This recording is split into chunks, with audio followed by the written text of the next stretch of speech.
What is up, my friends? How are we? You are very welcome along to today's late night agenda. I hope that you're all well. Quick glance up to the corner just to make sure it is Monday, because I do get very confused in the summers what day of the week it is. You know, when the kids are off school, it's tough to one day just rolls into another. So look, ladies and gentlemen, it's been a bit of a mad day, I think we'll say. We're going to be talking about Isak, Osimhen. We're going to be speaking about Ekitike. We're going to be talking about Marc. We're going to be discussing Bayern Munich's interest in Diaz. We're going to be talking about a potential swap deal, including Ben Doak. Yeah, fair to say there is a lot to go through today. As always, I do appreciate and welcome your comments. Do let me know in the chat how you're feeling. And yeah, I mean, I've got a poll to start off with that I promised tonight that I would do in our Discord group, so I'll get cracking with that in a second. Before I do, Martin Lawrence, welcome to Anfield Agenda FC. Little part of me there for a second wondered, was that, the Martin Lawrence? I mean, it'd be great. I'd be very appreciative if it was the Martin Lawrence, but any Martin Lawrence will do. And welcome in, my friend. George said, "Hey Craig, how are you? I'm really confident we get Isak. Do you see a world that we sign Isak? Hopefully we can get Guehi soon. Hope you're good." I still don't know, George, mate. I really just don't know what to expect anymore. Every day I get up and every day the stories get madder and madder. So now we have 130 million as the top price for him. But then you also have the reports that Liverpool want both Osimhen and Isak. Surely that can't be right. So honestly, dude, at this point, I haven't got a Scooby what's going on there, but I know the whole thing fascinates me. So let's get cracking with the first poll of the night, because when this was asked in the Discord group, it kind of had me thinking back and forth for a while. So let me write it out and then I'll explain where we're at with this one. So how do I phrase this? Okay.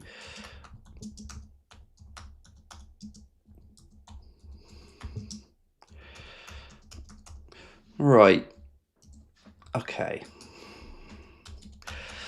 That one. That one. Okie doke.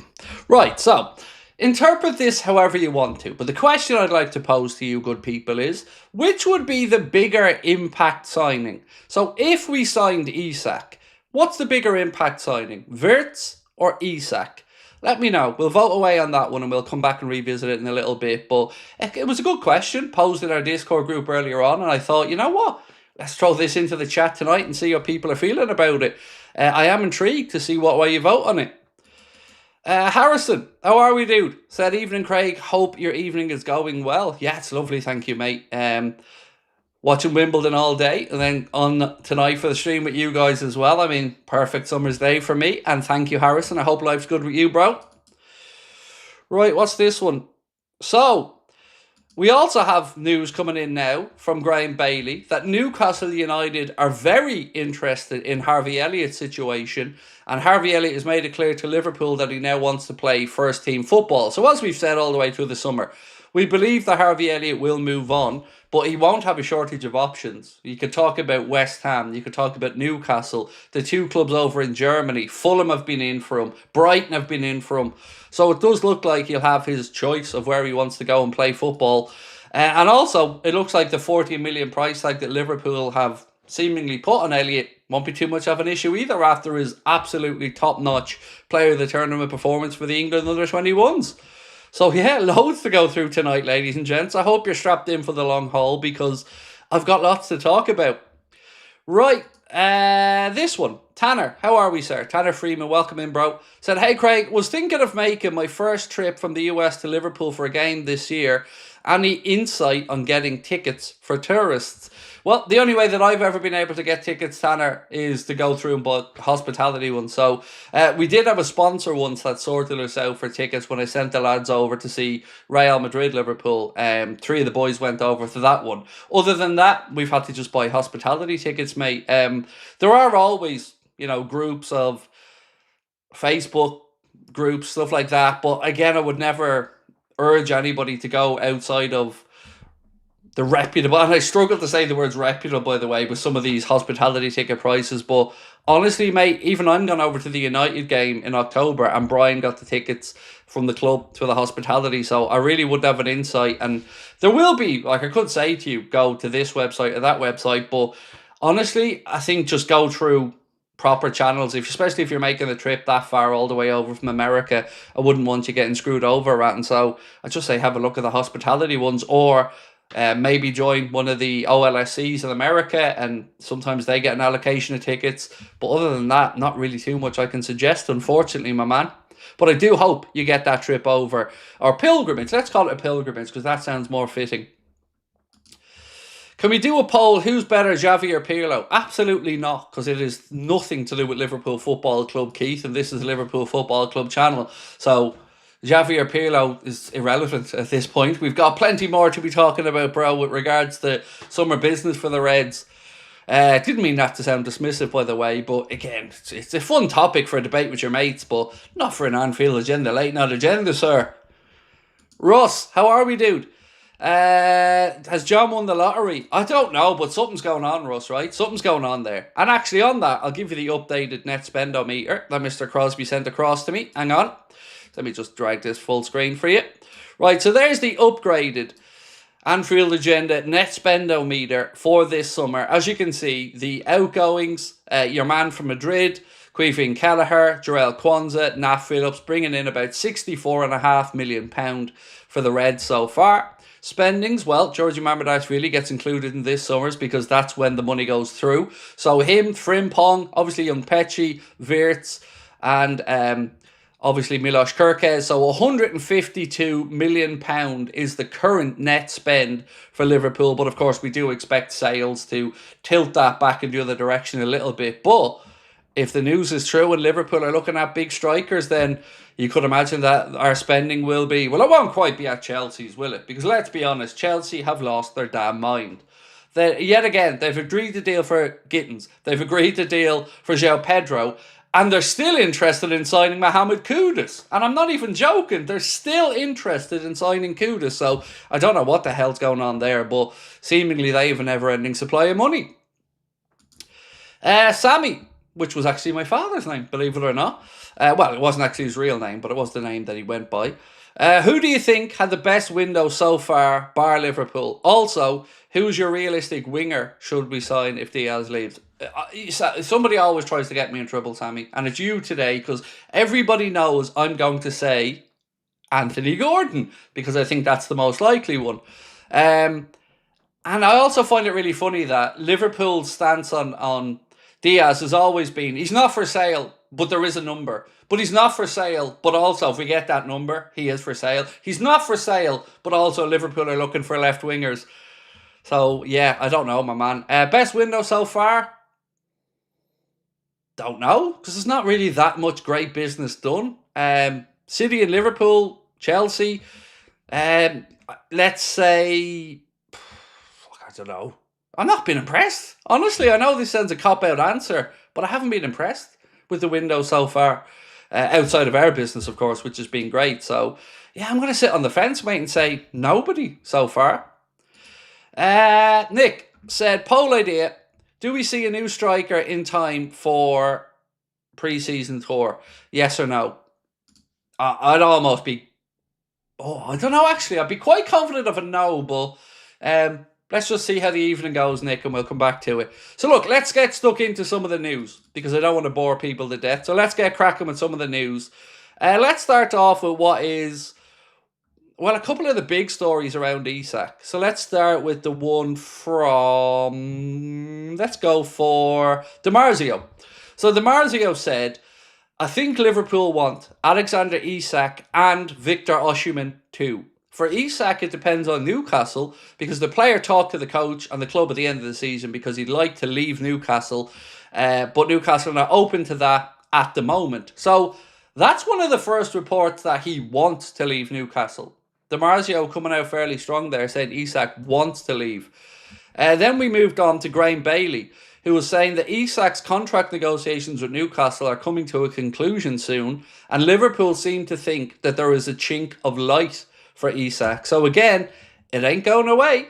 Then we move on to a story here, like we mentioned earlier on, that Liverpool's former director of research, Dr. Ian Graham, said that Jurgen Klopp turned down the chance to sign Alexander Isak in favour of signing Darwin Nunez 3 years ago. I think we all know that wasn't the greatest of decisions from Jurgen, although he did do many, many, many great things at the club. So we'll let him off with that one. Graham Bailey also saying that a deal with Newcastle for Isak could be achieved between 120 and 130 million pound.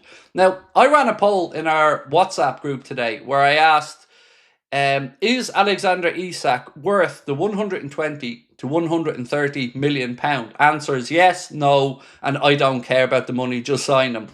And more than 75% of people that took part in that poll, and there was over 1,000 people, I believe, voted in it, said that they think Isak is worth the investment from Liverpool of 120 to 130 million pound.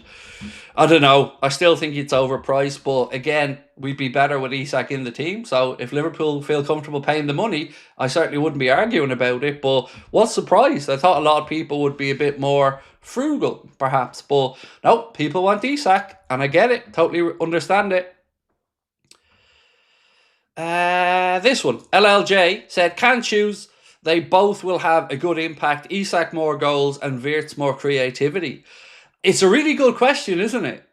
I kind of initially jumped to Wirtz, then I kind of went back a little bit, but I think I'm on the Wirtz side of it because I think Wirtz has the possibility to win a Ballon d'Or.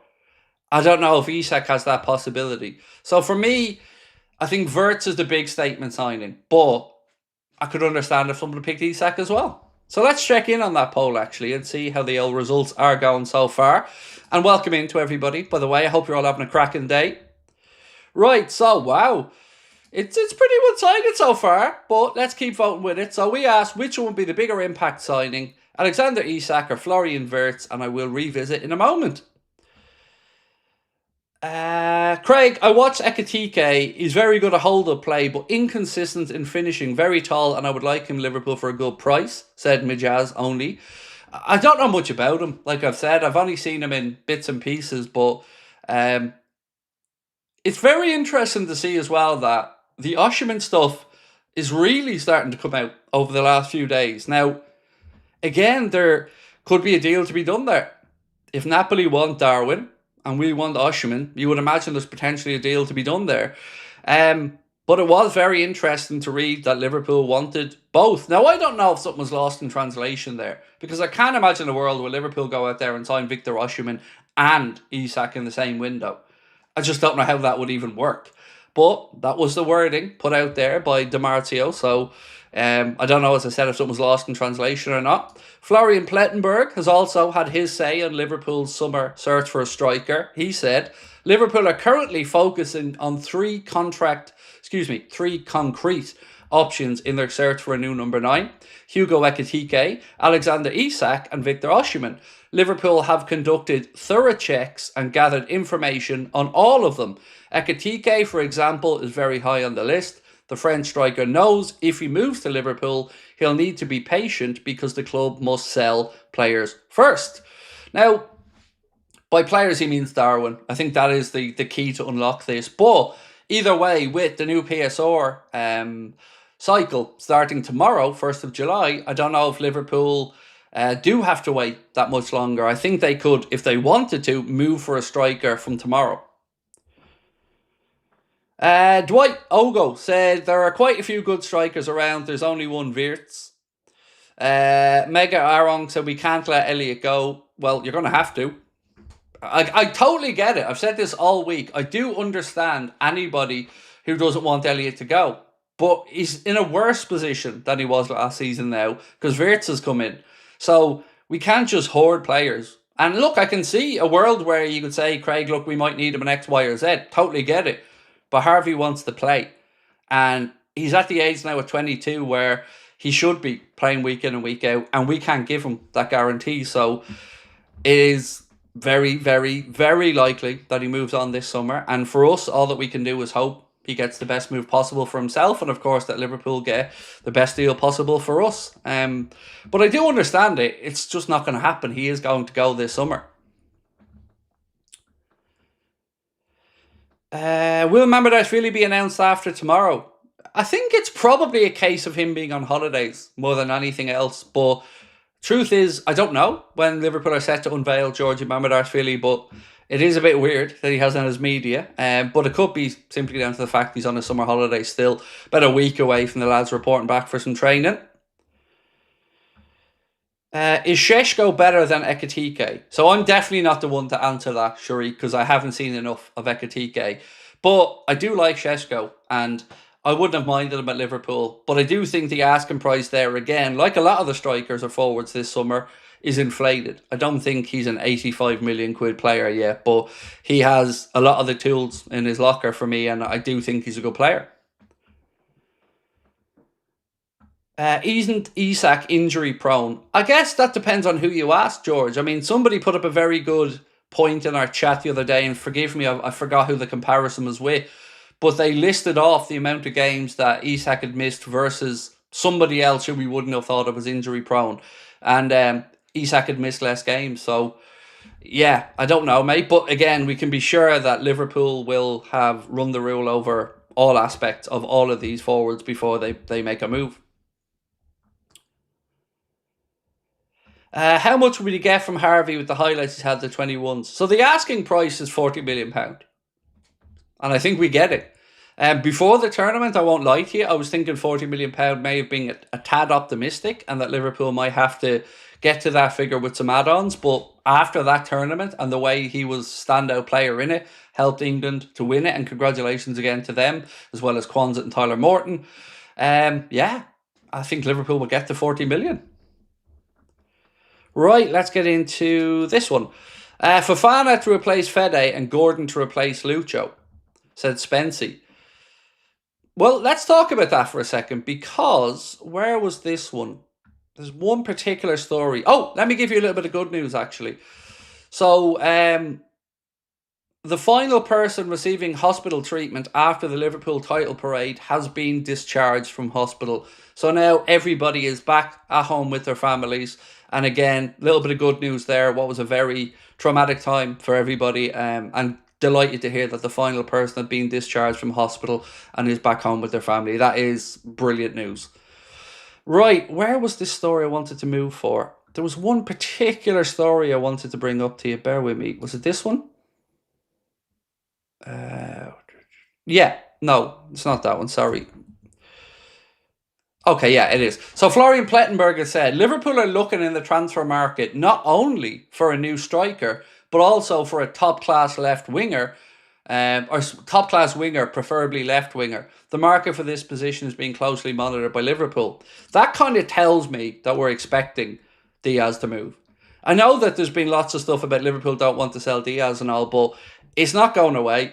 And now we've got Bayern who have an interest, according to Plettenberg. He said, breaking, Bayern have added Luis Diaz to their shortlist. Bayern are still looking for a top-class left winger, regardless of Nick Voltmada.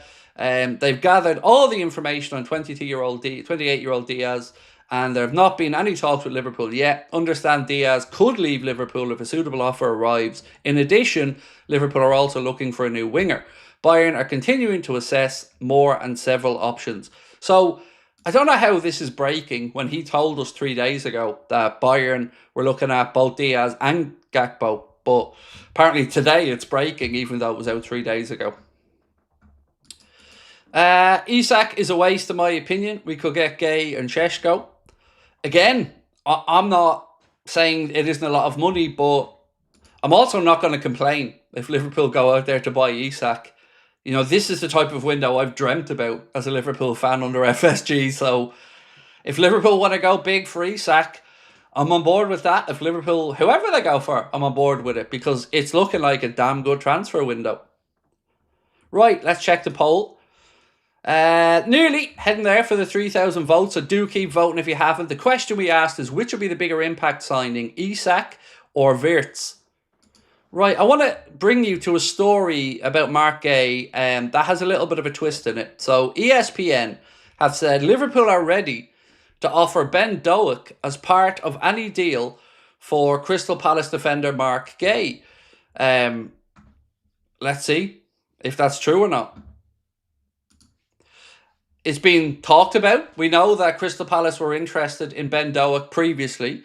And I know that Liverpool would certainly be open to selling Ben Doak, but if you could make it work that he goes to Liverpool maybe in a deal, and maybe that sweetens the conversation for Marc moving on, because it doesn't look like he will sign the new deal at Palace. So I think they will sell this summer. Wirtz said no to Bayern. How come Lucho would consider Bayern? I know that sounds shitty, but it will be money. Because think about it from Lucho's position. It doesn't look like there's a pay rise coming from Liverpool. You know, no matter what we think, and I think all of us would agree, he deserves a pay rise. But it ain't forthcoming. So it will be about, one, playing in a competitive team in a competitive league that'll challenge, of course, and Bayern would give him that. And two, money. I'm sure his wages would be higher than he's on now. That's the only thing I can really think of, you know. Rodrigo's the best left winger in the transfer market. I'd love him, but I can't see Liverpool going to do business with Madrid after all the shenanigans around Madrid and all, and the Konate situation. I can't see a world where Liverpool do it. But you know where there is a little potential bit of light in this? Let me go back to a different situation. Not around Rodrigo, but another big name. So, Gerard Romero has said that there are people within Barcelona that believe Luis Diaz would be more successful at signing than Nico Williams. And I think Nico Williams is going to move this summer because the Bilbao fans are really unhappy with him after the Barcelona stuff.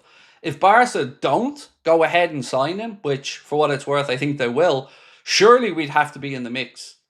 I think we should be looking at Nico Williams as an option. I know Arsenal were looking there as well, but I do think he'll end up at Barcelona. But I think he's upset the fans that much at this point that him moving on this summer is probably likely. So if Barcelona do turn their attentions to Diaz, I'd like to think we at least consider the idea of Nico Williams. Although maybe his wages would be ones that would be off-putting to Liverpool as part of any package on top of his release clause. Would you sign Collins over Haddo to replace Kwanzaa? Bring in Fofana for Diaz. Sell Nunez and Chiesa to buy Šeško and Osimhen. So would I bring in Collins to replace Kwanzaa? Over Haddo? No, I wouldn't. Because the way I'm thinking of it, we need the experience right now. So let's say that's Marc to replace Kwanzaa. And if we lost Konate, I think Liverpool should go for Haddo to kind of replace that youthful defender that we lost there in Kwanzaa. So I think it would be more prudent of us to look at Joel Haddo over Collins. But if Guehi didn't work out as an example, then I think Nathan Collins is certainly worth revisiting.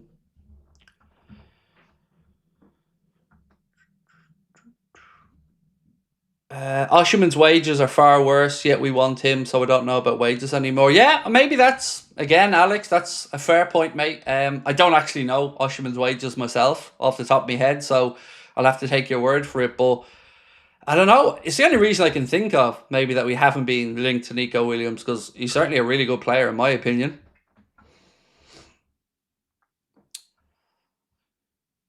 I think Collins is 24. He is. But Liverpool have put it out there that their plan was to sign a young defender. And by young, they mean like 19, 20. So the plan has been to buy that defender. But the Konate situation, at least the Mirror, have said Liverpool's decision to go after Marc is in part motivated by a fear that Ibrahima Konate will leave when his contract expires. Right. Now, let me catch back up on some more chats that I've missed. Stephen said, Craig, do you know which striker we have the strongest links to at the moment? Isak, Osimhen or Hugo? I hope you've had a great day. Firstly, thank you. I've had a lovely day, mate. And which one?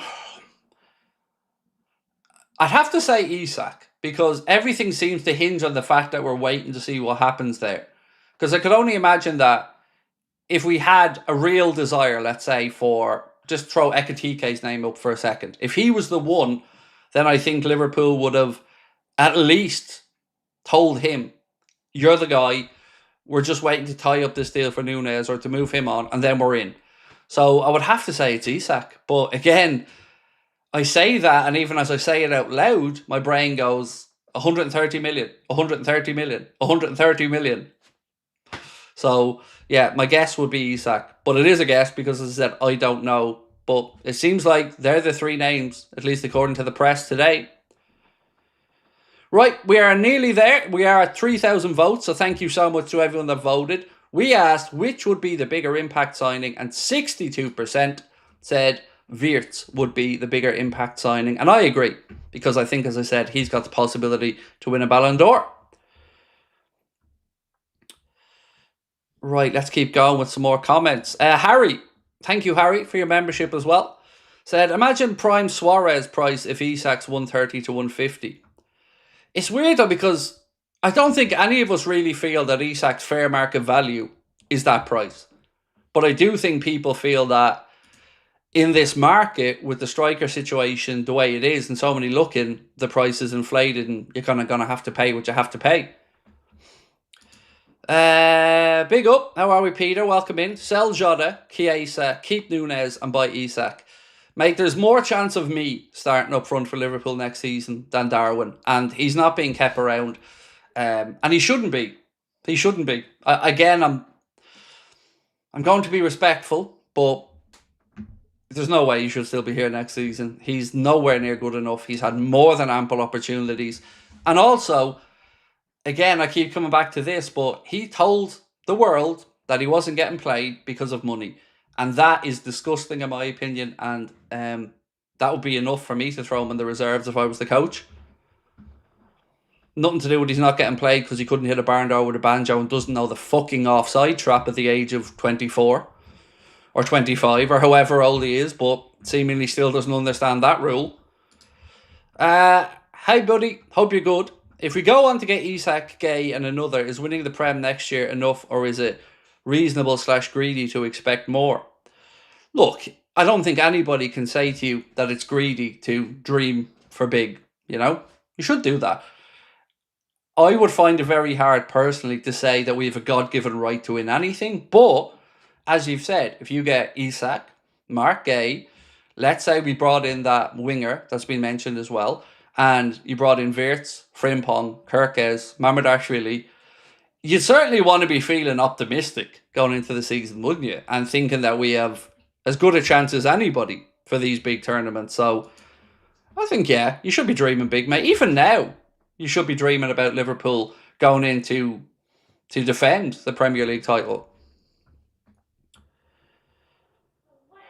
Your comment about Nunez is nothing but pure hatred. Yeah, I'm the one that has pure hatred. He's the dickhead that told the world that the club that pays his wages aren't playing him because of money. That's my hatred. It was me that didn't go over and clap the travelling cop. It was me that threw the toys out of the pram on social media twice, mate. Pure hatred from me. Nothing to do with fucking Jack Sparrow not doing his job on the pitch and then crying like a big fucking baby. Definitely my fault, mate. Pure hatred, absolutely. Do you know anything about me? Because if you do, you'll know I supported Darwin Nunez all the way through up until that moment. So you and your projections can go fuck yourself. Adios, dickhead. Pure hatred. He's a petulant brat. And the fact that anyone still defends him for the disrespect that he showed our club and the coach and the people paying his wages, and the fans that backed him, and the ones that sang his name repeatedly. No hate there, though, because he's fucking untouchable, isn't he? Nobody, and I repeat, mate, nobody is bigger than the football club. The football club is above all else.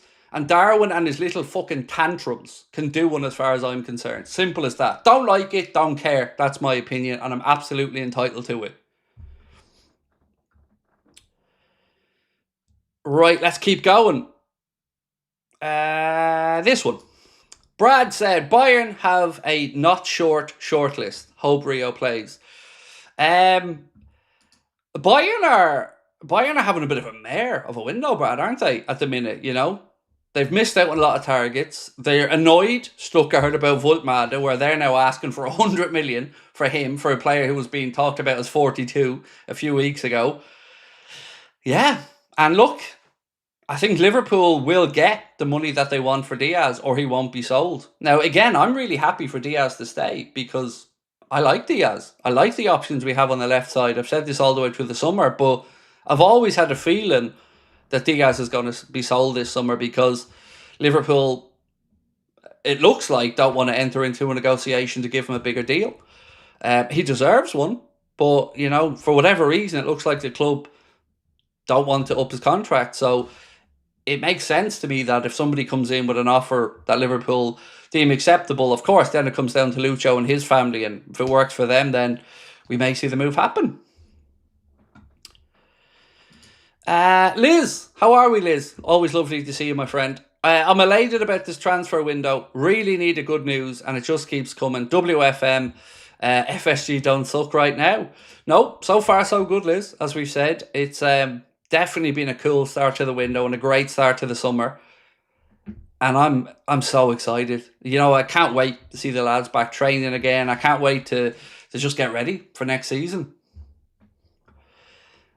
Stephen Toner said, Craig, is Costas getting sold this summer?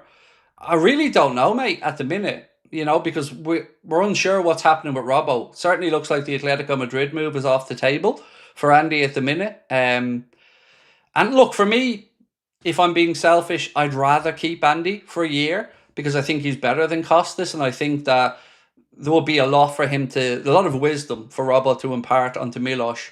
And I think it would just be a brilliant season for Milos to learn from Andy Robertson. And maybe Robbo, as we said, plays for his Liverpool future as well, because it's the last year of his contract. So if Robbo goes out there and, has a very good season, I think the club would maybe look to extend Robbo for a couple of years as well, and maybe find a balance between him and Milos Kerkez. But yeah, that would be my ideal outcome, personally. And I also think you'd get in more money for Costas if you were to move on a left-back. And our own Beck going out on loan again. So, yeah, that's where I'd be at with it anyway, mate. Yeah, and by the way, I hope you guys can see that I only snap at people when they act like an asshole. So, I certainly will not take any of that frustration out on any of you guys in the chat. But, again, I don't understand how everything he does doesn't matter. Darwin can do what he likes, and some people will keep defending him. And if you call them out on it, it's hatred from me. Again, my loyalty to Darwin was there for a long time until he started acting like a petulant child and running down and belittling our club. That's crossing the line for me. Corn and Pew, how are we, dude? Said 85 million for Diaz, 30 million for Doak and Guehi, 50 million and Konate for Rodrigo, then sign Hato. I mean, I'm not going to lie to you. I wouldn't mind a little bit of Rodrigo if we were to lose Konate and some deal to be done this summer. It'd be brilliant. I think most people in the chat will be over the moon with that one. I just don't know. I really don't know what's going to happen with Konate this summer. I'd love to wake up tomorrow and hear that he's agreed a new deal and that Liverpool are going to have a back four next season or centre-back options of Joe Gomez, Ibrahima Konate, Marc, Virgil van Dijk. That'd be incredible. But I really just don't know what's going to happen there. And it doesn't seem like we're getting closer to an extension or any news. There's not been any positive updates that I've seen on it. This one. Sell Nunez and pay Diaz Nunez wages. So I don't think Liverpool aren't paying Diaz because they don't have the money. I think Liverpool, again, I have to say this is a guess because I'm not Hughes or Edwards, but I can only imagine that Liverpool look at the situation with Luis Diaz, the transfer fee that they've paid, the money that he's on, and just think we're happy if he runs down his deal and goes. Because they'll look at it and think we've gotten the value out of the time he's been here, and he'd be, 31 when the contract came to an end? So that's all I can think of, because common sense would say, like you've said, give the man a pay rise. But something just isn't letting Liverpool do that. And I don't know what it is. That's the only thing I can think of. Zoidberg, absolute legend, mate. Thank you. That is incredibly generous, dude. Thank you. Hey, Craig, just back from an assignment and catching up, buzzing with the new signings and links, and sad to see Elliott go. And that Rats bro is Robbo's agent. Oh, I know. But great going. To be honest, not really concerned by... what's this? Oh, by the number 9 position, sorry. 4-2-4 with Soboslai in Wirtz might work. Definitely. Look, we've got the option where we could keep Dan's. Diogo Jota still at the club at the minute. So I'm also kind of relaxed about the number 9 situation. I'm not going to lie. I'd love a big storybook ending with Isak, but I would also be more understanding if the club said, look, we just don't see the guy available. So maybe we wait and we bring in another winger and we bring in a centre-back, and I think we'd be okay. So I agree with you on that one. On the other little fella and his brother, honestly, just not really going to go too negative on Trent, but the brother just seems to be certainly not great. I'll be polite about it. Not great. Lee said, spot on about Diaz, Craig. If we get a decent offer from him, I think the club will be happy to look for a younger, cheaper player. So do I. And look, like I've said, I like Lucho. I would dare say a lot of people in the chat think Lucho deserves a pay rise, but we can only talk about what's happening in front of us, and it doesn't look like he's going to get that new deal. And I can understand the frustration from his side of it as well, because if I was Luis Diaz, I'd be pretty confused. I'd be thinking, right, do you want me or not? I performed, had a good season in the last season. What's up? But yeah, just feels to me like when that offer comes in of 85 million euro, Liverpool will take it. And then it'll be interesting to see who they look to bring in as a replacement. Somebody younger, I'm sure. So somebody said, and I don't know if this is true or not. I really don't. So please don't take this as gospel. But somebody said that the club helped Trent's brother get his agent's papers or helped them get qualified. Now, I don't know if it is true or not. I really don't. But if it is true, my God, what a way to repay it. If it isn't true, then of course it's irrelevant. But somebody mentioned it. I just don't know if it's true or not. Mate, I'd sell Nunez for a packet of quavers. Just get him gone already. So there are some people that I have to say I don't think are actually Liverpool fans. I think they are player fans. And I think there are people that idolise Darwin and just don't really give a shit what happens with Liverpool. And that, to me, is not something that I can sympathise with.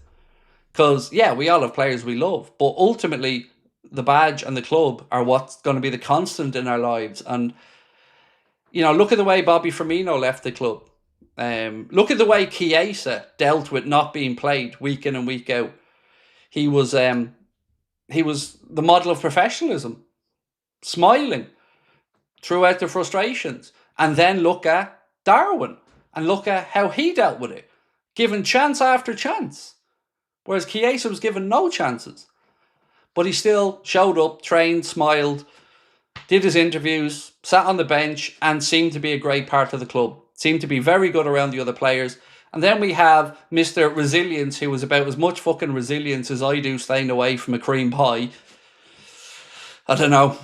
I just don't get it. I don't understand defending the indefensible.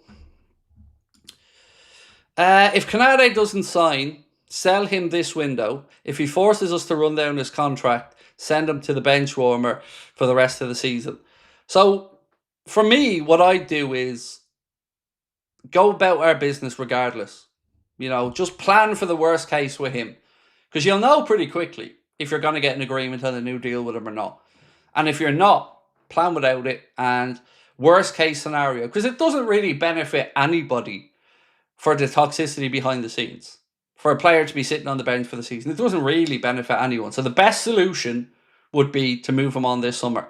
And unlike the Trent situation, I would be personally more inclined to listen to Madrid to take a fee for Konate this summer than have him around the club. That's what I would do. If Madrid offered 25 and we got him to 30, I think I'd take it just to get rid of him if he doesn't want to stay and not have that whole season again of every week newspaper report. Konate can't wait to join Madrid. Konate's giving Xabi Alonso the nod. Konate, Florentino this. Konate. Because it drained the shit out of me last year reading it about Trent all year. So I just don't want to go through that again for a season. I'd like him to stay, but if he doesn't and the club can't come to an agreement, try to facilitate an exit. Markovic said, hope you're well, mate. Be nice to see Rio get a chance. Yeah, he's definitely got to get a look in pre-season. I was only reading something about that the other day, and I can't wait. I can't wait to see this kid because he looks like an absolute star in the making. So yeah, I hope we get to see him in pre-season and he can show what he can do. I think, do you know what? Let's ask the poll this. Let's ask the chat that. So this poll that I'm going to ask you is based off an understanding that Konate can't agree a new deal, right? So let's just start from the point of, if Konate and the club can't agree on a new contract, should we sell him for 30 million? Would you take that from this summer just to move the situation on? So would... Nope.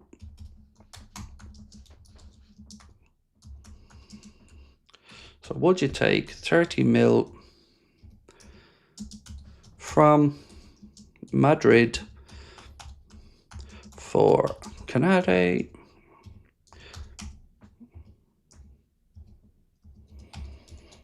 this summer? Right, so would you take 30 million from Madrid for Konate this summer? No, then. Cool.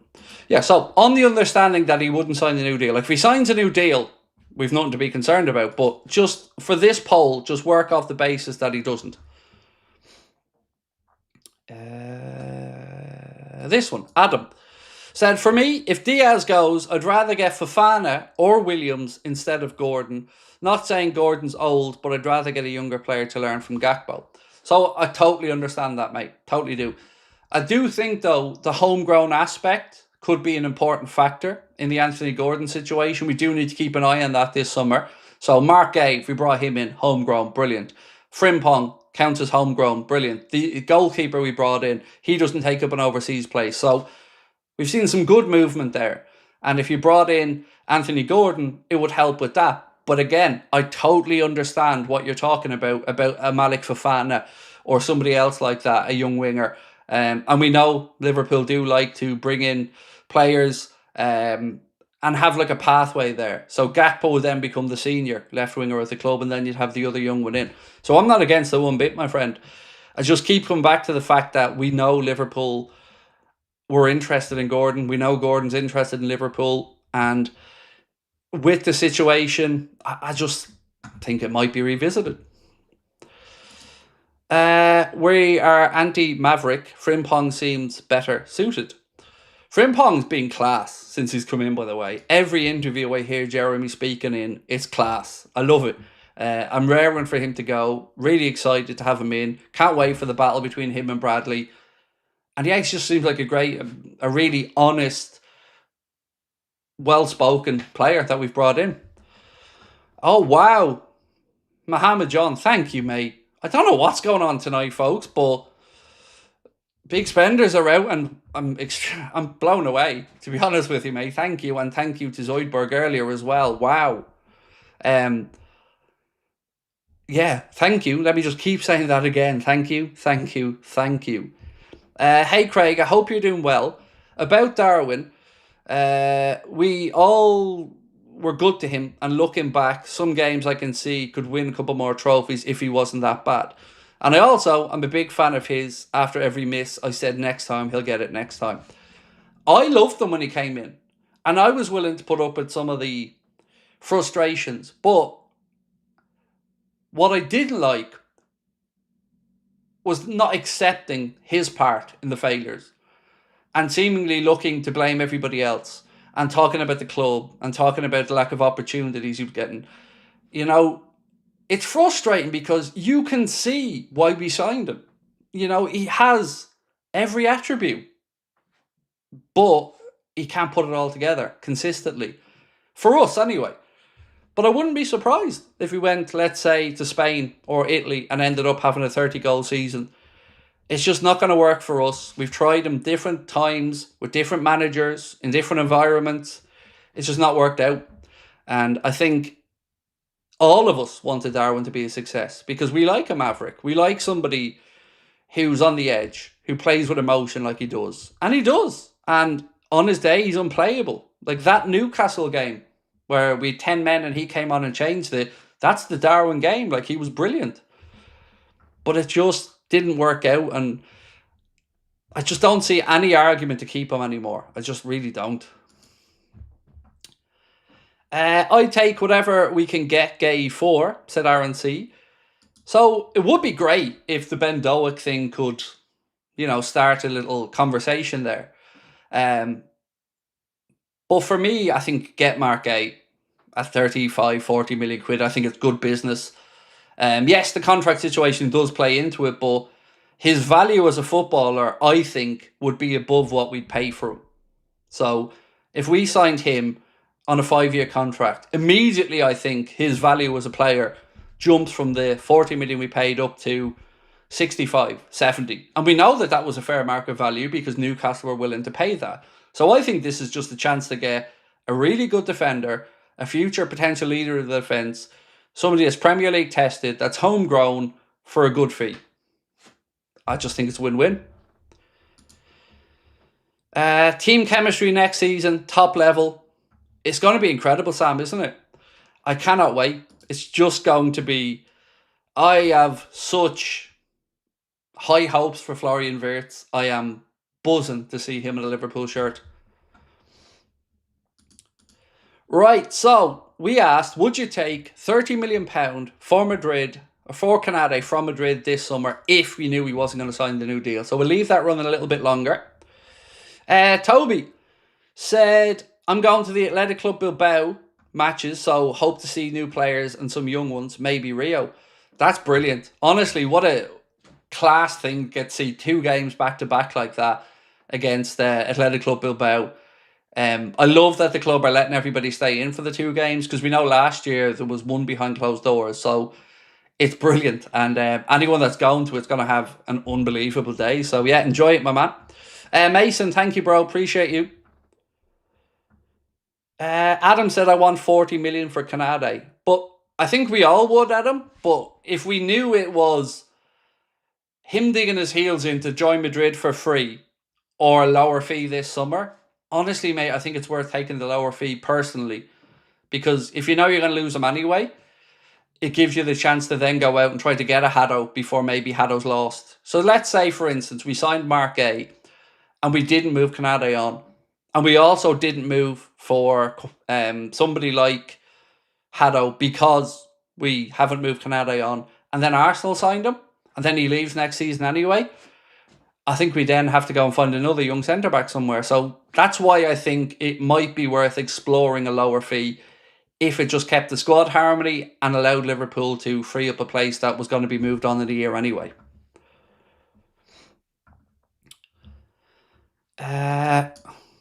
William Saliba, you're not joining Liverpool, mate, sorry. Said, Arteta has signed 2 DMs, a goalkeeper. Now he wants another centre-back. Please get me out of this dusty club. Craig, he's going to make me play striker at this rate. William, I got you, bro. I know, though, genuinely, jokes aside, it is mad. Like, just get the striker, lad. That's what you need. Go get yourself a striker. But yeah, he's seemingly doing everything but. Bringing in Norgard, bringing in Zubimendi. No striker yet, though.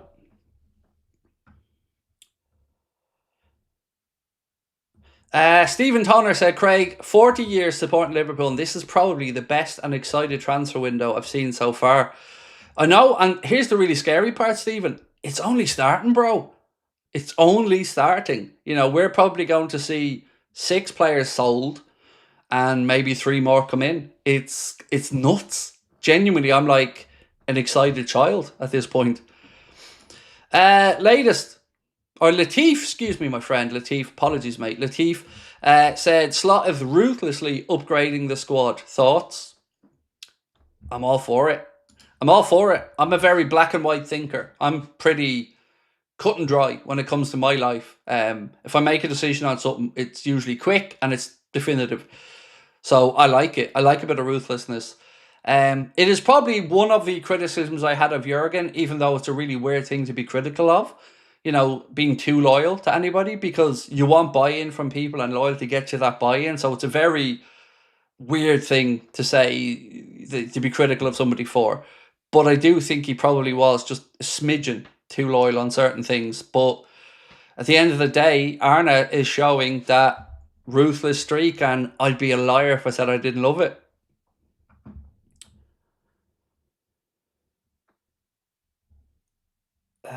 Mad that Harvey and Wirtz are the same age. Do you know what? I'd never really joined those dots to think about it, but yeah. I also do feel genuinely really bad for Harvey, because he's a damn good player and a really lovely fella and a Liverpool fan through and through. So it is obviously with a really heavy heart that you'll see him move on.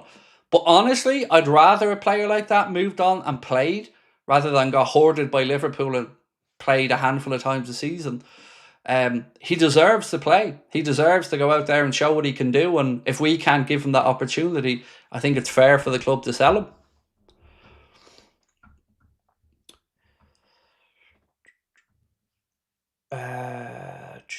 Would you be up for the idea of striker on a 1-year deal, then get Isak? So I was totally up, Sam, for the idea of Liverpool trying to get John Duran.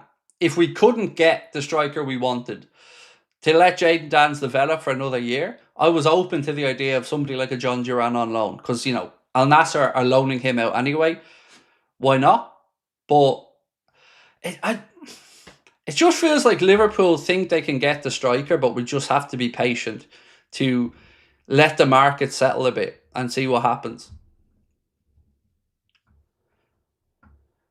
Got to have a buyback clause for Elliott.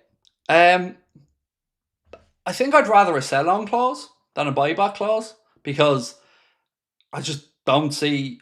I don't think... How do I put this? The only way you're going to buy him is if Jones fails, or Wirtz fails, or Szoboszlai moves on.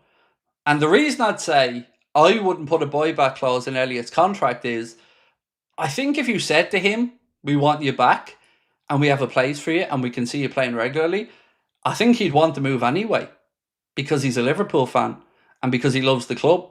So I don't think you necessarily need that clause in there. But if you put in the sell-on clause in there, and you were the one that bought him back, it gives you a discount, and it gives you a negotiation with the club anyway. Because, if you were going to get, let's say, 20% of any sale fee, well, that could be 20% off the price to buy him back anyway. So I kind of go with the sell-on clause personally. Dino said, is 40 million too cheap for Elliott? If I asked that question a week ago or 2 weeks ago, I think the answer would have been no. But now, I think people will probably feel like it's on the lower side because of the great tournament he had. But I think for us, it's 40 million quid. And what did we pay? 8 after there was a, whatchamacallit? When you can't agree a fee with the club, what are they called again? Tribunal to come up with that fee. And I think it was 8 million or 8.5 million in the end. So still be an incredible bit of business for Liverpool. Spency said, would you rather Duran plus cash for Darwin or 70 million? Well, Duran and cash, because I think Duran's probably worth more than Darwin anyway. And if you got Duran and cash for Darwin, then you're absolutely doing great business there, Spency. So I take the Duran and cash, please.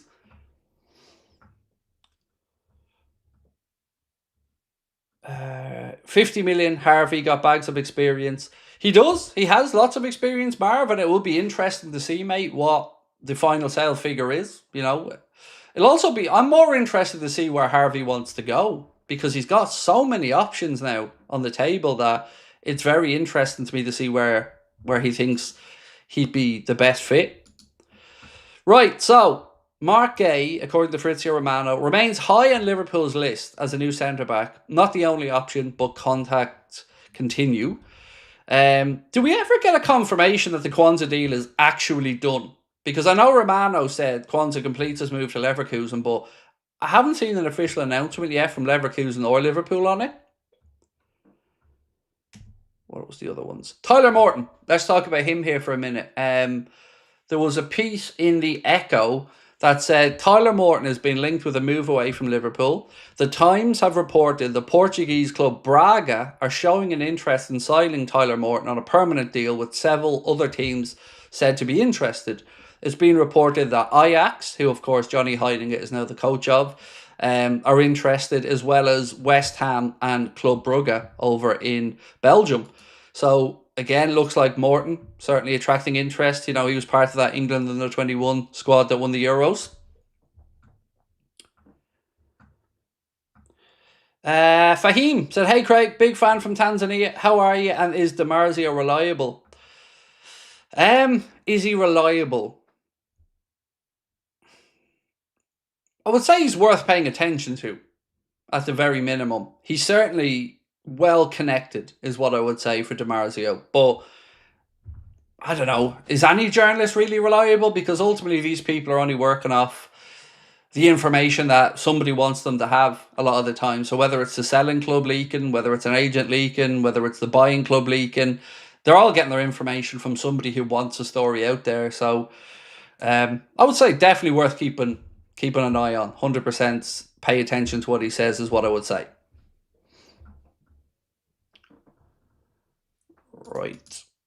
Right, we're nearly at the 2,000 votes for the question on Ibrahima Konate. If you haven't voted yet, what we're asking is, would you take the £30 million from Madrid if Konate couldn't sign an agreement with Liverpool this summer? Just so we don't have the whole season of the highlights and the newspaper stories, and every international break will be about Konate and Madrid, and I just don't want to go through that again for another year. It is official, is it? Where's the announcement? Do you know if it's official? Could you point me in the direction of the announcement just so I could read it out even? Yeah, because I hadn't seen it. So it's a formality by the looks of it. But yeah, I hadn't seen an official word yet from Leverkusen or Liverpool. Right, so Isak news, no problem, Andre. Let me run through it for you. So it's kind of multifaceted, this, mate, and it kind of started out earlier in the day from Di Marzio.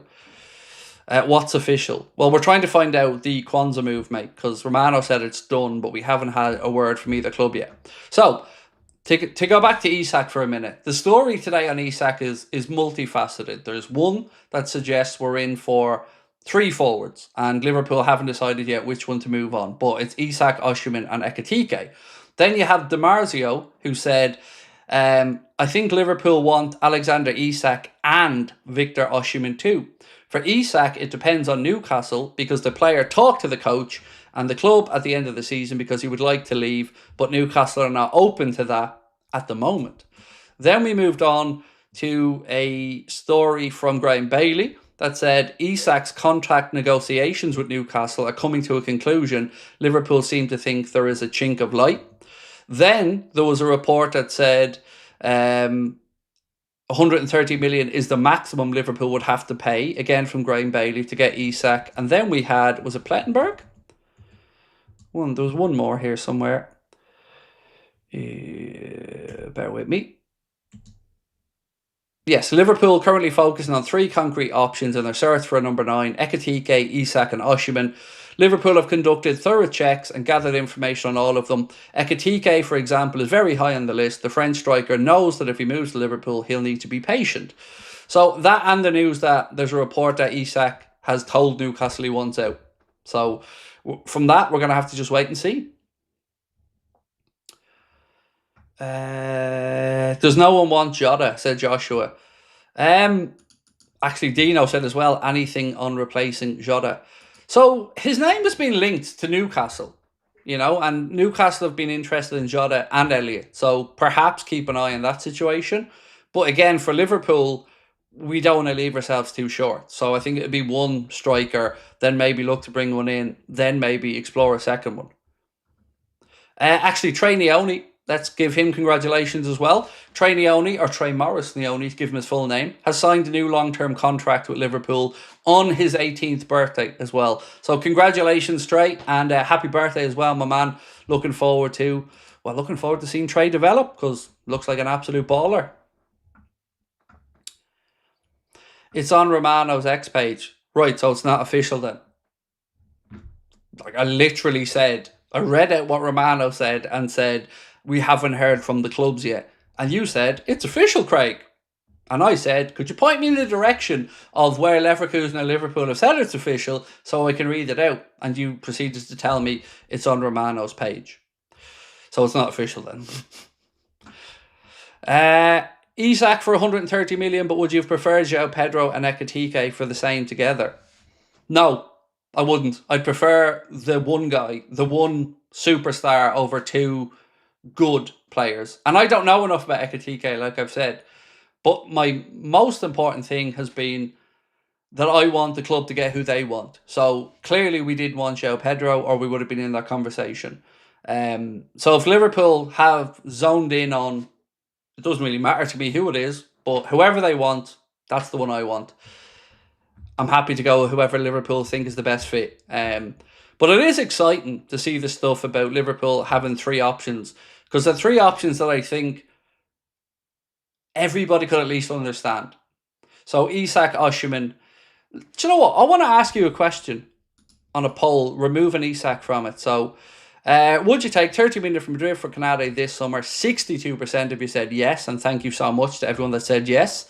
Or no. Thank you so much for everyone that voted. Right. Gonna ask a quick one here.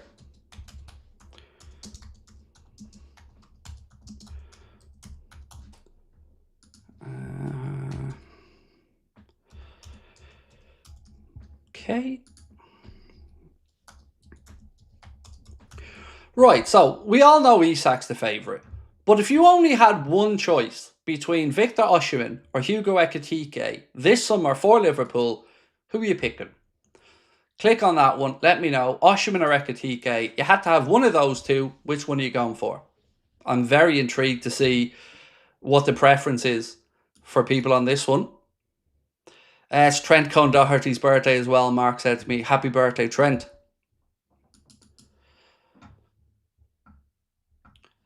Massive fan from South Africa. How are we? Andrew, lovely to have you in, bro. Was wondering if you had a look at Costello Lukeba. He's a bit expensive, but a top-class centre-back. So I know of him. Plays for Leipzig. I know that we've been linked with him a little bit as well. If I'm remembering correctly, I think it was like a 70 or 75 million euro price tag on his head, Andrew. But from after that, mate, I don't really know what the preference is. It looks like we want the young centre-back, as well as obviously Marc Guehi if we lose Konate.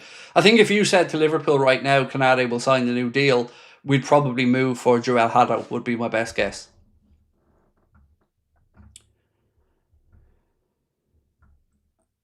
Is there any news on what's happening with Endo? He was interviewed actually for one of the Liverpool podcasts, and he certainly started talking about next season, winning more stuff. So Endo's happy to stay, but the looks of it, which I think makes all of us happy as well. He understands his role will be somewhat limited. So, yeah, I don't think we can worry about him moving on. Latif said Duran won't come this year because of UK tax. Oh, yeah, that's clever actually, mate. The Jordan Henderson rule, as I like to call it. Yeah, you've got to be outside the UK for 2 years or something, don't you? Or you'd have to pay tax on that Saudi earnings. I get you, my man. Good shout, Latif. Thank you. I forgot about that actually. I remember reading up about that when Henderson was off saving football and he was moving to Ajax. I remember that actually. He couldn't come back to the Prem because he'd have to pay the tax. This is what I say about loving our community. I learned something as well on here, which is brilliant. So thank you, Latif, for that. Right, let's keep going. Let's talk about Mohamed Kudus a little bit, because the Guardian report West Ham are open to selling Mohamed Kudus this summer and for less than the release clause. So we know he has an £85 million release clause that only active for the first 10 days of July, but they do say they would take £60 million.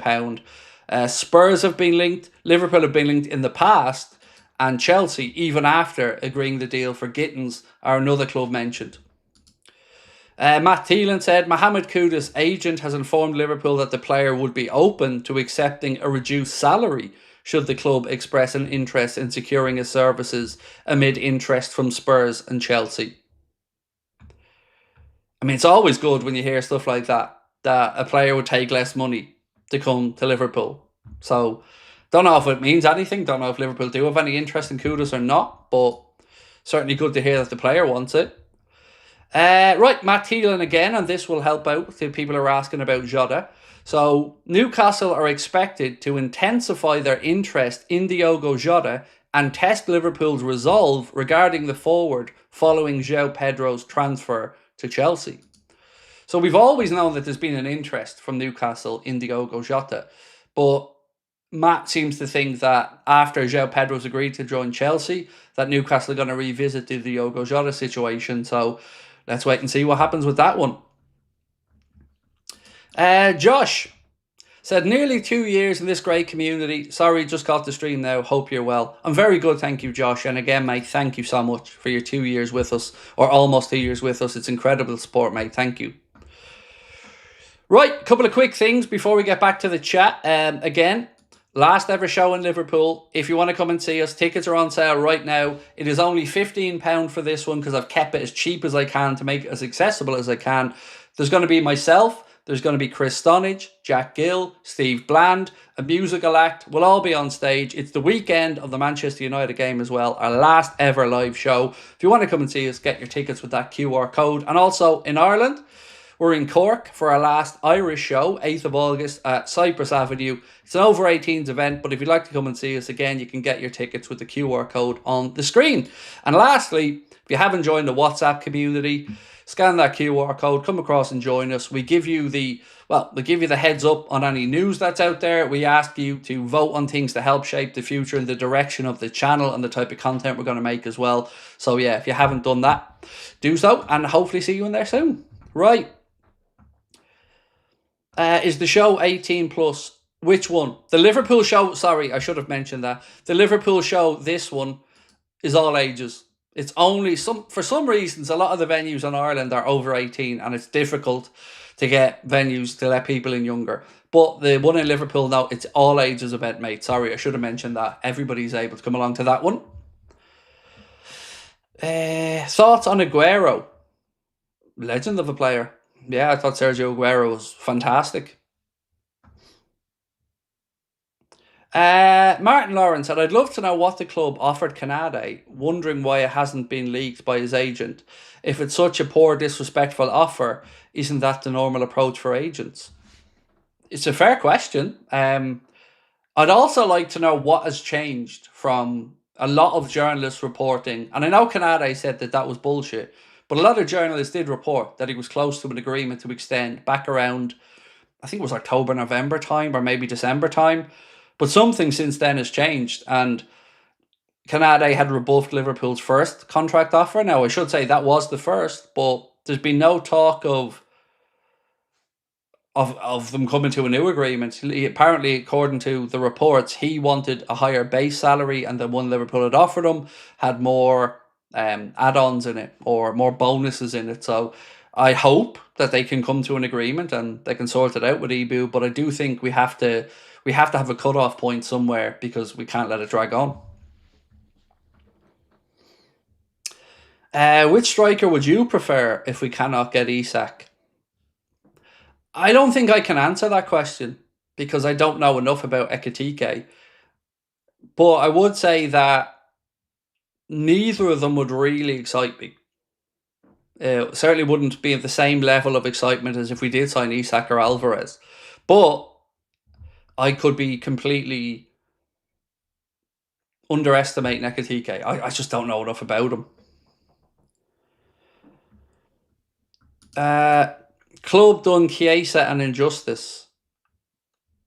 Well, depends how you look at it, I guess. I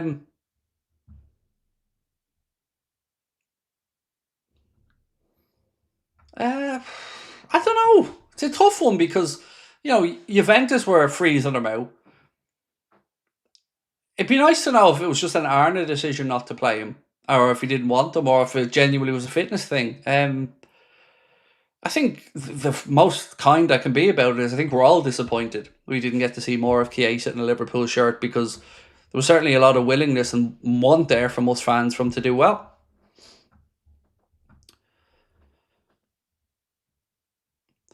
Bill Ben said Isak won't happen, I'm afraid. Mate, I keep saying that. I keep telling myself that. And then every day something else comes out. And the real telling sign here for me is that nobody's poo-pooed it.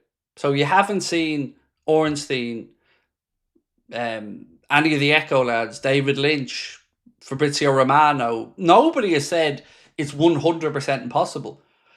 And when the stories come out about 120s, 130s, there's not a lot of people out there rubbishing them. So that's what kind of has me interested, is probably the fairest word. Because like yourself, I find it hard to believe, one, that Newcastle are going to let them go because they have Champions League football. They don't have the same PSR headaches. I think it would be way more achievable to get Gordon out of Newcastle than it would Isak. But whatever we think, mate, it's not going away. It just isn't.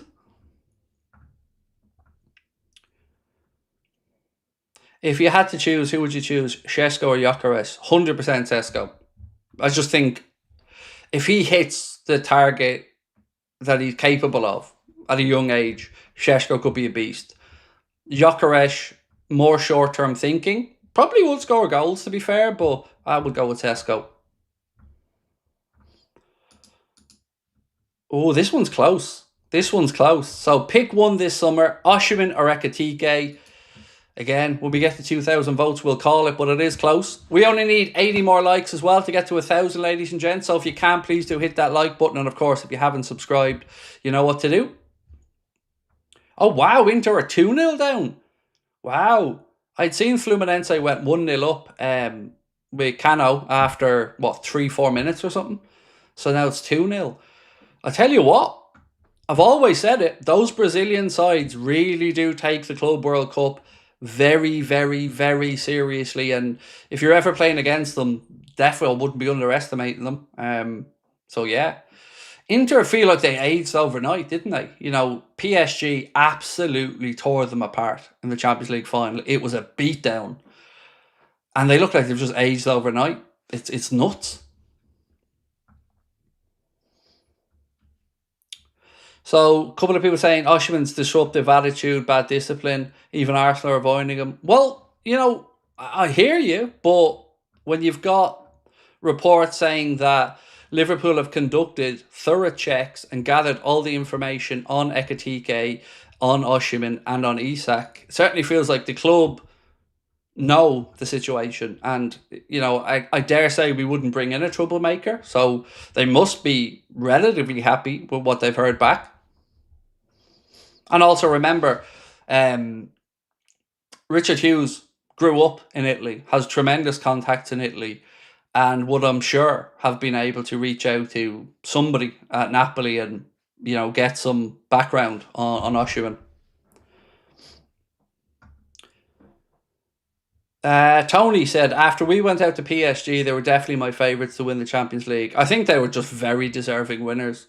Definitely the best team we've played this year or last season.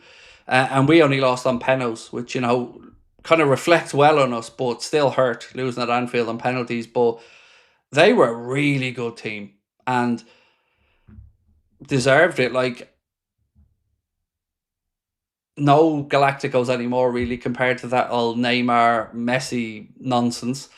And even from them losing St. James's Park to Newcastle the season beforehand in the Champions League, they've rebuilt. And Luis Enrique has just done an incredible job. And that team they're scary. Just how energetic they are, how good the press is, how fluid it is. And I'm excited to see, with our new signings, if Arne tinkers and changes the way we play a little bit next season, which I believe he will. S4T, by the way, thank you, bro. I've seen that you gifted 20 memberships in there as well. Really kind of you, sir. Thank you.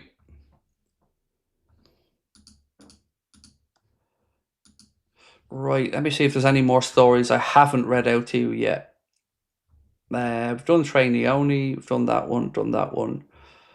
I think I've done all my notes anyway.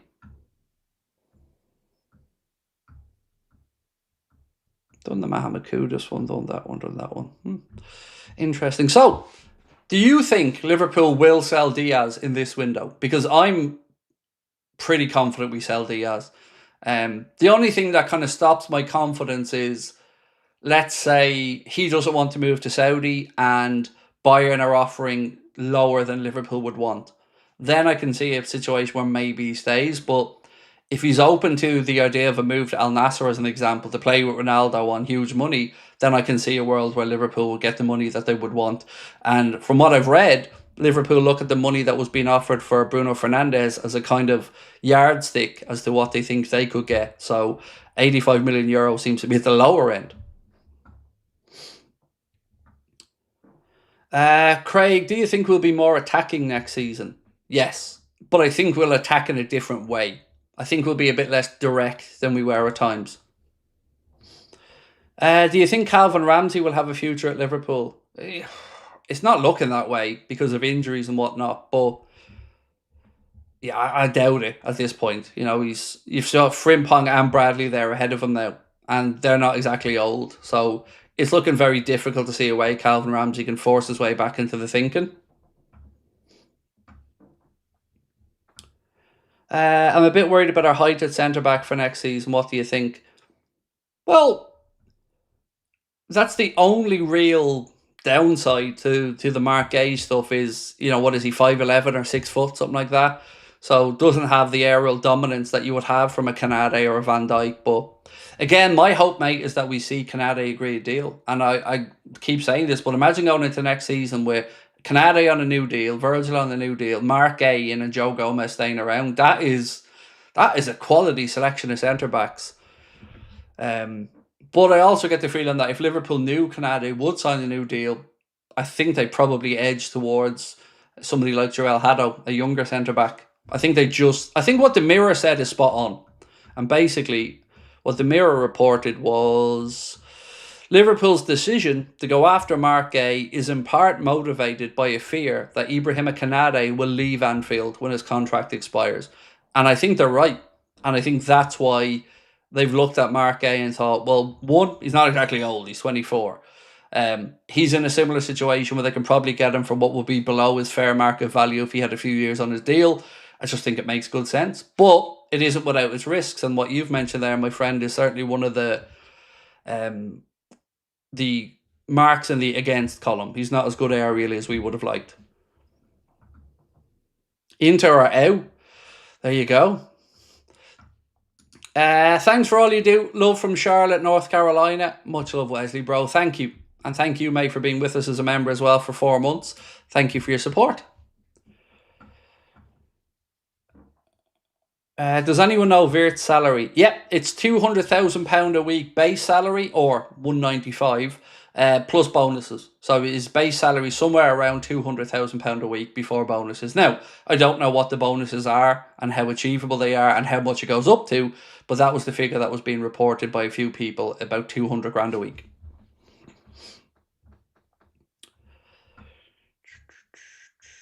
Guehi won 70% of his aerial duels. That's not the numbers that I'd seen for Guehi with aerial duels. I would seen it was more closer to 50-50.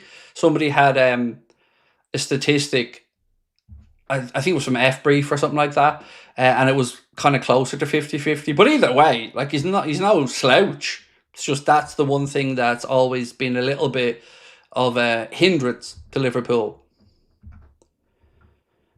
What's the plan for Stefan Bajcetic? I think the plan is, one, see if he can be fit for pre-season, because he did have that operation on a hamstring, I think, at the end of his time with Las Palmas. And then, like everybody else, see if he impresses the manager. You know, McConnell certainly in the manager's thinking for next season. Tyler Morton looks like he'll be moved on. And Bajcetic, look, for me, if he doesn't get the breakthrough at Liverpool this year, I don't see the sense in loaning him out again for another year. Make your decision this summer. And if it's keep him, brilliant, keep him. If it's sell him, then look to sell him. And I don't think he'd be short of buyers either.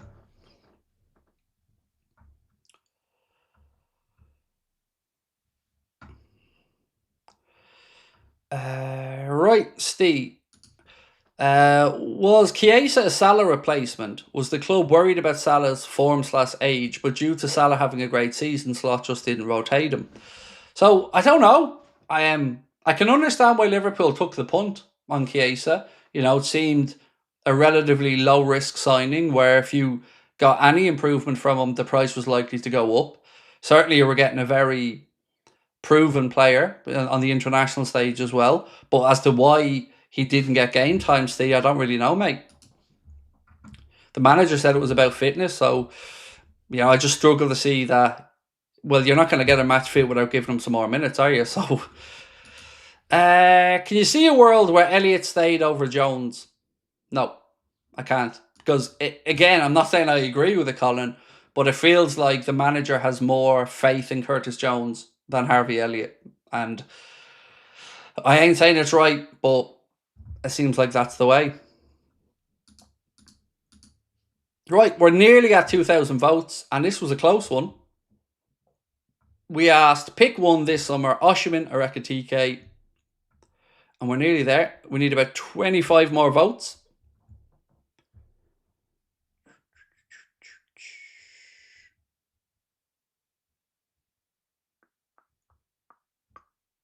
Sorry, I'm just waiting for this to hit the 2,000. We're nearly there. There we go. Thank you, everyone that voted.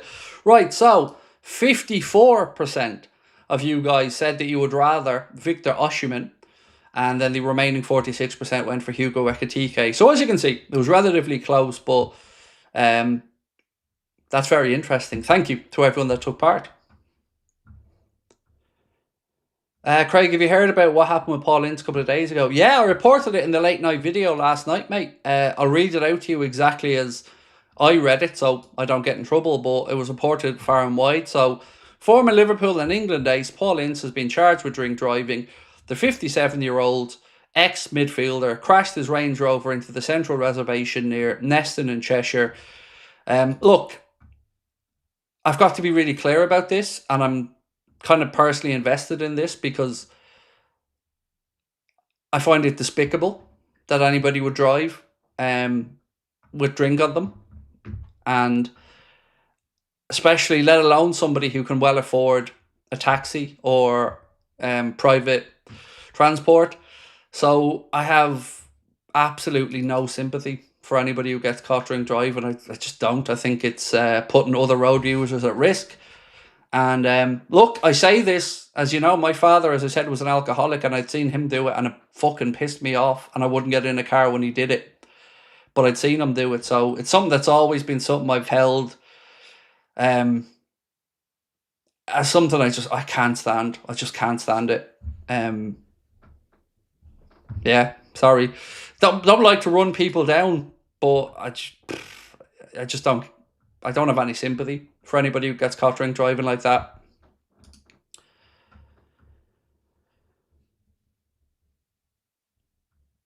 Osimhen is better than Isak and Ekitike. He's not better than Isak. I'm sorry, he just isn't. Whatever about Ekitike, but there's no way we're sitting here and believing that Osimhen's better than Isak. If he was, then people would be queuing up to pay 120 million for him, but they aren't. And I think that answers the question. Like if Arsenal, for instance, wanted Osimhen, they could get him. If Liverpool really wanted him, they could get him at 70 million, and yet nobody's triggered it. I think that tells you which one the football world view is the better player. Does anybody actually know Osimhen's wage demands? I haven't got a clue, Matthew. Maybe somebody in the chat can help out with it. I haven't got a clue. We could easily offer him more than he's on now at Napoli, but I just can't believe he's dumb enough to expect Saudi wages from European clubs. I haven't got a clue. Don't know what he's on at Napoli. Do know what he was offered to go to Saudi, all right, but after that, mate, I haven't got a clue how much he's on. Paul said Osimhen is better. Again, I disagree. Football disagrees. People paying the money disagree. So, well, okay. It's all about opinions anyway. If you think Osimhen's better, no problem. That's your opinion. I respect it. I disagree, but I respect it. I just think Isak is far more accomplished for what we need and in the league that we're in. That's just my take on it, though. Like I said, I've often sat here and said there must be some reason why clubs aren't kicking down Napoli's door, because it's an easy deal to do. He has a release clause, and there's a whole lot of clubs looking for a striker this summer. United, Liverpool, Arsenal, Newcastle, um, and nobody as of yet has kicked down Napoli's door to throw the money on the table and sign Victor Osimhen. But yeah, if there was any indication that Newcastle would sell Isak, Liverpool and Arsenal would be there offering 100 million plus, you know? So that's all I can say on it.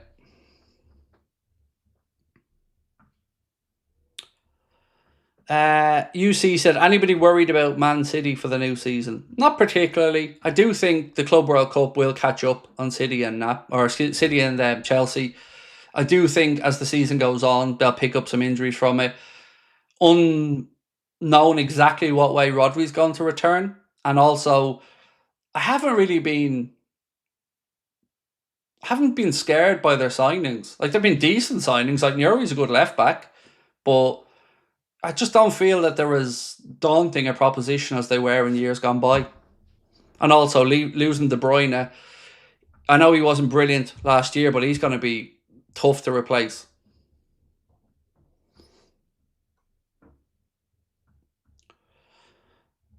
Osimhen's nowhere near Isak's level. Doing it in Italy and Turkey is not comparable with being the best striker in the Premier League. Arsenal fan here, thoughts on us maybe signing Eze? Good player, Val. Just think, what is he, 26, 27? If I was an Arsenal fan, it's tough actually, because you're getting somebody there that would be able to come in and be a here and now player for Arsenal, and he would certainly be an upgrade on the likes of Gabriel Martinelli. So, good signing. You're definitely a good player and definitely would be able to do it in the Premier League. So, Cherky is a brilliant signing, to be fair. Is he? Again, I think people are absolutely overhyping Ray and Cherky. I don't see it. I don't. I think he's a mercurial talent, is what I would say. He's another Hadim Ben Arfa in my mind. Somebody who has the ability to turn it on and be brilliant, but has nowhere near the consistency to do it on a regular basis. So, again, we could have had him, but we didn't want him. He wanted us, but we went with Wirtz. I just don't. Cherky doesn't. Good value, I'll say that. At the price, I think it's worth a punt on Cherky. But I'm not going to be sitting here and saying I'm worried about it. I'm not. Yeah, decent player though. Like, certainly not saying he. But this talk of him and Wirtz being anywhere near the same level or comparable as business, I think is just foolish. What would you do with Trey Leone next season? I think you have to loan him out, Cormac. Great news today that he signed that new contract on his 18th birthday as well. But yeah, I think you have to look at getting Trey a loan, because he's 18 now, so he's ready. I just don't think we can give him enough minutes this season. So where to loan him out to, that would be really interesting. I mean, dare I say it, I wouldn't mind sending him over to Ajax to work with Heidinga in the Eredivisie for a season. I think that would probably serve him better than going to the Championship. So maybe a move to the Bundesliga, if possible, would be a good idea as well. But I would say a loan for Trey this summer.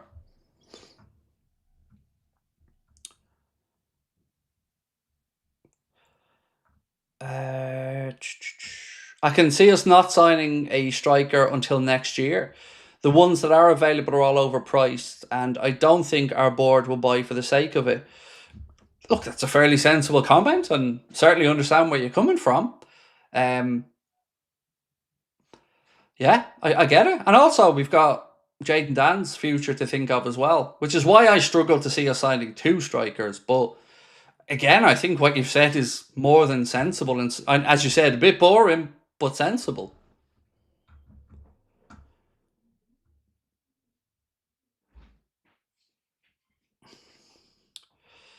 Uh, something your opinion, Craig. What separates Wirtz from Cherky? About £75 million. The amount of clubs crying to sign him, the quality that he has, what he's already delivered in his career at a higher level in a higher league, a lot more. Just a better player. Would you rather have Elliott go on loan, insert a buyback clause into his contract? No, I would put. I explained this earlier on. For me, I would put in a sell-on clause because that way, if you did ever want to buy him back, you would have a discount on it. And with him being a Liverpool fan through and through, I think if you could guarantee him that you were buying him back to put him straight into the team, I think he'd favour a move to Liverpool over anybody else. So I would go with a buyback clause because then you've got a discount on a price. So that's what I would do with him.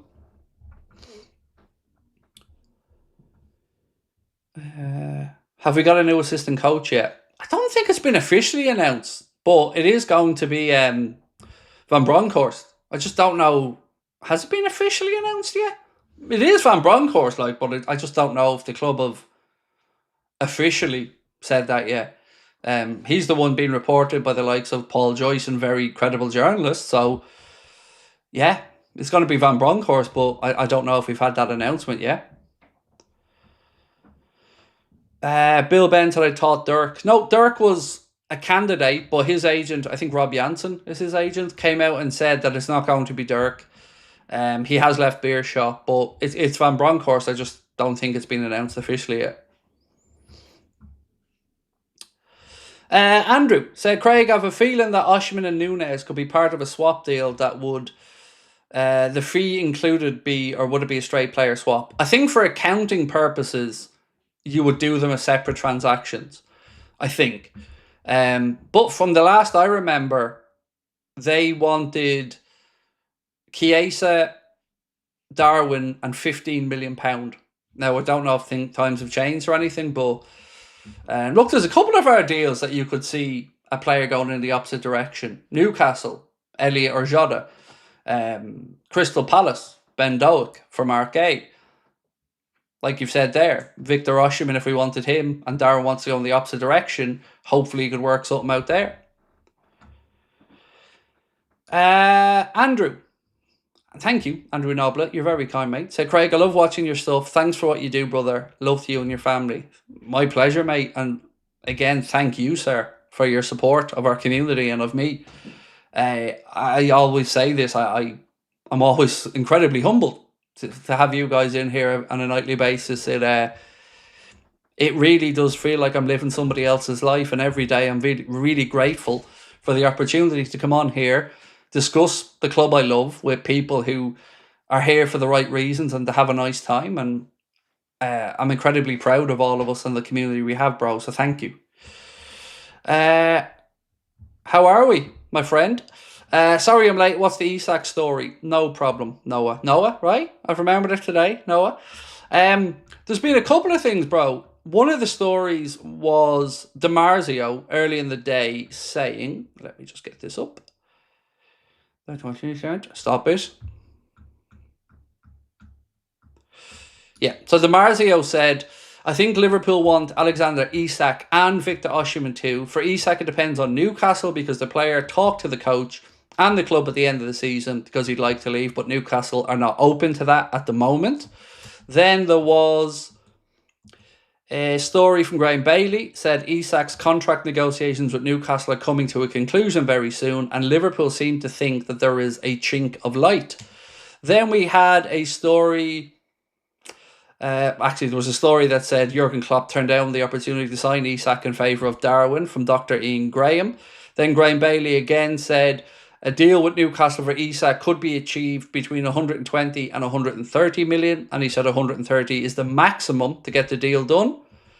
Then there was Florian Plettenberg saying Liverpool are currently focusing on 3 concrete options in their search for a number 9. Hugo Ekitike, Alexander Isak and Victor Osimhen. Liverpool have conducted thorough checks and gathered information on all of them. Ekitike, for example, is very high on the list. The French striker knows that if he moves to Liverpool, he'll need to be patient because the club must sell players first. So yeah, that's kind of where we're at with Isak. Where are we? Teresa said, thanks, Craig, and your honest answers and your stance on not entertaining BS on here. Just interested to know your feelings on Pogba and him crying when he signed his contract after his ban. He's a drugs cheat. Simple as that. He served his time. that he was given, so he's more than entitled to come back to football, but he's a drugs cheat. Simple as that. I've no time for anybody who cheats the system. And I don't care. Everybody cries, like, oh, it wasn't me, it was an accident. Nobody ever says, shit, yeah, I did it. So I've no time for him. He has been an absolute waste of a career and talent. Yes, he's won a World Cup and all, but Paul Pogba was capable of so much more than he has done. And that's it, really. You know, I just don't like anybody who cheats the system. I don't like anybody who doesn't own up, and I don't care. You know, people need to remember with drugs charges like that, there's strict liability. It doesn't matter how it gets into your body, it's on you. It's on you. But there always is the mitigating nonsense and the arguments and the challenging of it. I'd be really pleased if somebody just said, yeah, I did it. Got caught, I did it. Fair cop. I'd have much more time for somebody that says that. But ultimately, you know, his career will go down as one that he didn't show the world what he was capable of. Enough, because he was a brilliant footballer. You know, Paul Pogba at Juventus under Allegri at one point was absolutely incredible. I have no time for a cheat, and he's a cheat. Haris, sorry mate, I did miss your membership chat. My apologies. Love the videos, Craig. Keep up the great work. Thank you, my friend, and thank you for your 5 months with us as well as a member. I'm sorry I missed that initially, bro.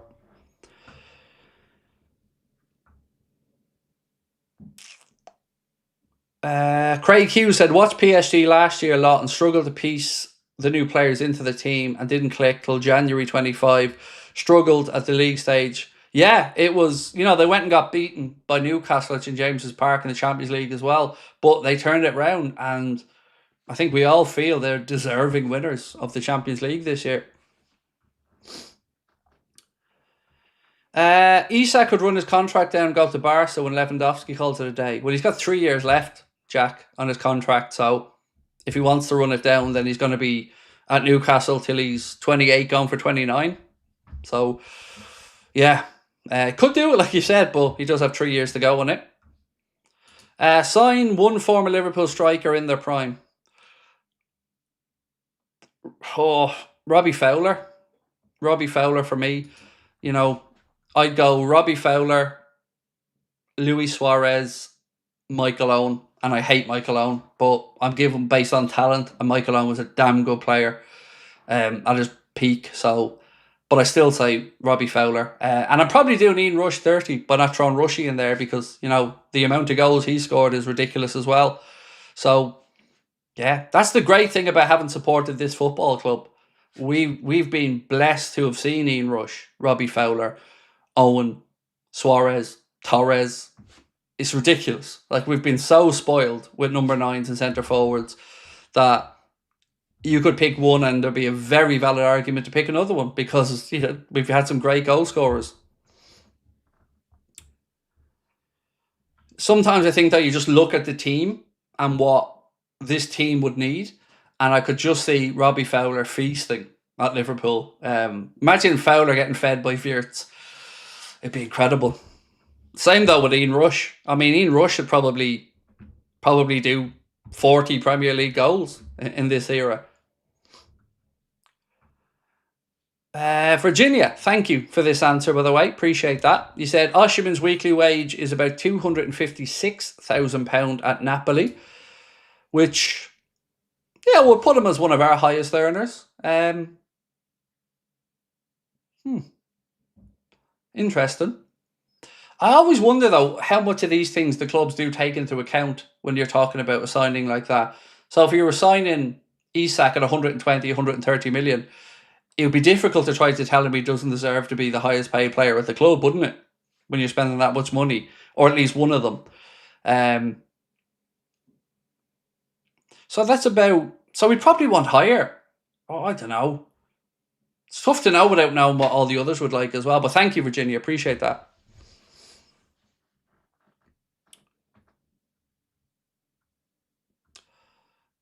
I met Robbie Fowler at a meet and greet. So, same. Yeah, I was lucky enough to meet him at a meet and greet as well. And Yeah, my favourite Liverpool player of all time. Absolutely love Robbie. Paul Beer said, I seen Roger Hunt, had fast feet, great strike, great for Liverpool. Yeah, just before my era, Paul. But again, another, as we said, bro, we've just had so many unbelievable attackers over the years. I mean, what a collection of forwards we've had the pleasure of looking at in a Liverpool shirt. Marc said Isak's on 120k a week at Newcastle. That's a joke.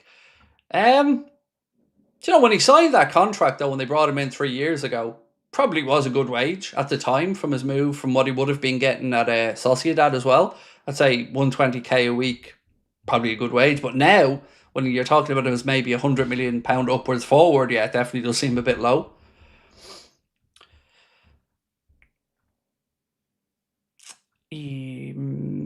I'd say Iago Aspas. Well, he did quite well when he went back to Celta Vigo, to be fair. Right, ladies and gentlemen, I'm going to say goodnight to you. I'm going to go record the late night news update video where we've a couple of stories that we haven't gone into detail on that we will go in a bit more detail on in the video. So, again, if you can, before you head off, hit that like button. Hit the subscribe button if you haven't done so. And again, we'd love you to join our WhatsApp community. Scan the QR code there on the screen because we will help you. You will help us shape the future of the channel. And we'll have some cool polls and insights on there as well. So yeah, see you guys tomorrow. Thank you again for another great stream. Really enjoyed myself. Pleasure chatting with you all. And